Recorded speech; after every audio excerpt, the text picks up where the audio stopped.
story and it be shit like that. All that tough talk, what? You ain't built like that. What? You ain't hopping the shit, you ain't bring that shit man back. You ain't been in the... Alright, so landflip.com is where you're gonna go if you want to get some cheap land. You understand what I'm saying? If you don't have a lot of money. So you see I'm scrolling down. There's acres for 21,000, 59,000. So I had to scroll up, get up out of there, you know, try to find something that's not only affordable for the average person, but just affordable to anybody who doesn't really have a lot of funds. So I hit 5,000 max for the, understand what I'm saying, for how much you want to spend, right? So the owner is going to finance it. You don't have to have credit at all. You understand what I'm saying? Look at this. Check out California lots. You know, hey, go to owner, scroll down, talking about 6,600 square feet for 0.15 acres. Whatever, you know what I'm saying? Keep going down. No dust allowed. So water trucks are everywhere, right? And a lot of these, let's see, $4,999, right? So you will be paying, look, $500 down, and for 2 years you'll be paying $210 a month, right? If you late on these payments, obviously you're gonna get a late fee. What you need to know is that by buying land, it helps your credit. A lot of these places, so I keep scrolling, right? $4,000 for an acre, $250 a month, right? And a lot of these places, there are zoning laws, right? Going through the pictures, you understand what I'm saying? It's pretty decent if you into this type of land. When you get out there, it looks really nice.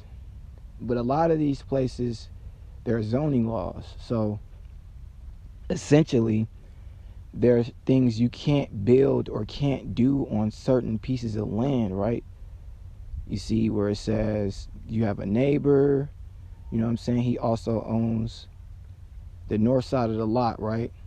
It's not too far from a lot of places, but a lot of it, look, see, it says zoning, residential for any type, site build, mobile home, cabin, and modular homes, right? So, but you see where it says RV restrictions, 14 days, you know what I'm saying? So 14 days, and then you'll probably get a ticket or something. So a lot of the times you can't build certain things in certain places. You see a payment of $250 plus $150 down. You understand what I'm saying? $400, right? Get you a piece of land for the cheap. You understand what I'm saying? But like I was saying, you can't build certain things on these spots. A lot of these spots, but a lot of them, the county really doesn't care what you're doing, right? And so what's happening is a lot of the times, you see, after you pay it all off, the estimated taxes each year is $60. Scrolling, I'm kind of moving kind of fast. I just wanted to ride through this and tell y'all what to do, right? So you're just going to look for a piece of land that doesn't really have too many zoning laws. So if you want to put an RV there and work on it for the rest of your life, you can, right?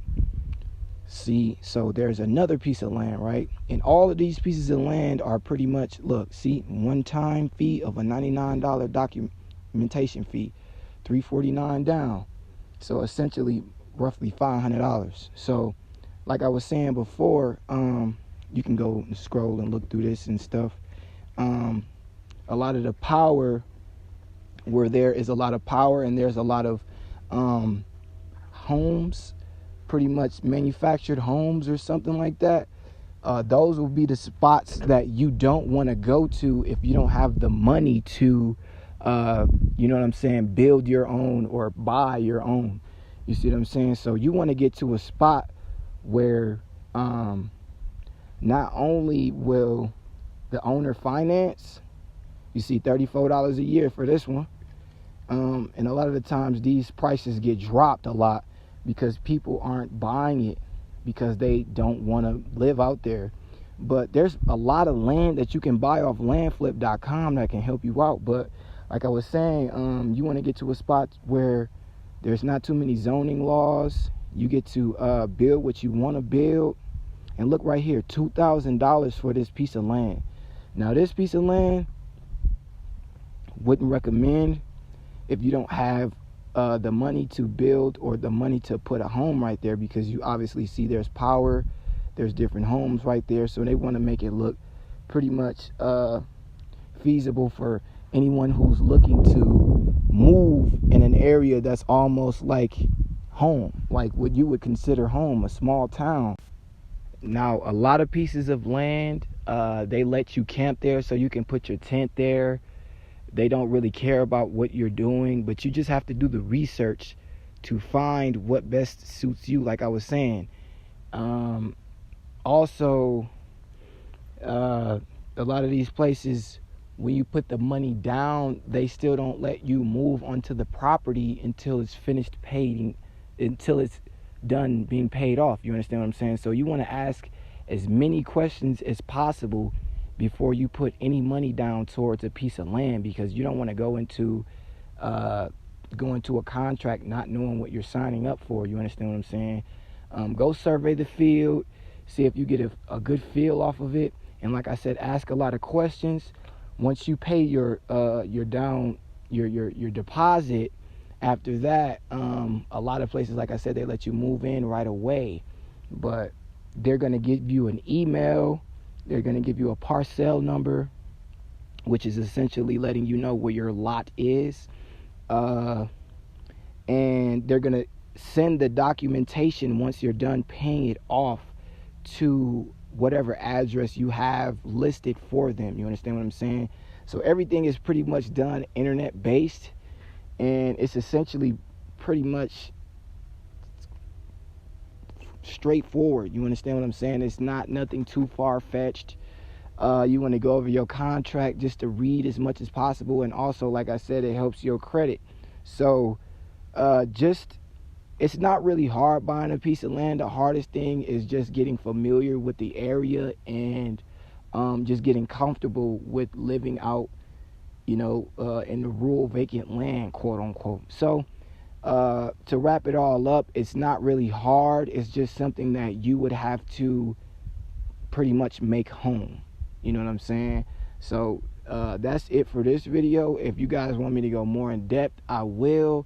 I'll make another video actually going more in depth about land and water and how you would get a water supply, because a lot of the times these pieces of land, they don't let you dig for a well. You understand what I'm saying? You would have to get pretty much paperwork for that, and it can be frustrating if you don't know how to get water or just essential things you need. A lot of these places will have you will have to pretty much do water hauling. You would have to haul all the water constantly, and it's going to burn up your gas if everything is far away. And you just want to be, the easiest way to do it, what I would say, would just to get to a spot where everything is pretty much lenient and easy for you. If you, like I said, this is for people who don't really have a lot of funds or just are just trying to get their feet wet. You understand what I'm saying? Because at the end of the day, you could take that piece of land, fix up on it, install whatever you need to, and then flip it again. It's called landflip.com for a reason. You understand what I'm saying? So buying land isn't as complex as you would think. It's just something that a lot of people haven't done or are unfamiliar with. So like I said, this is part 1. I'll go more in depth in the newer videos. Thank y'all for watching.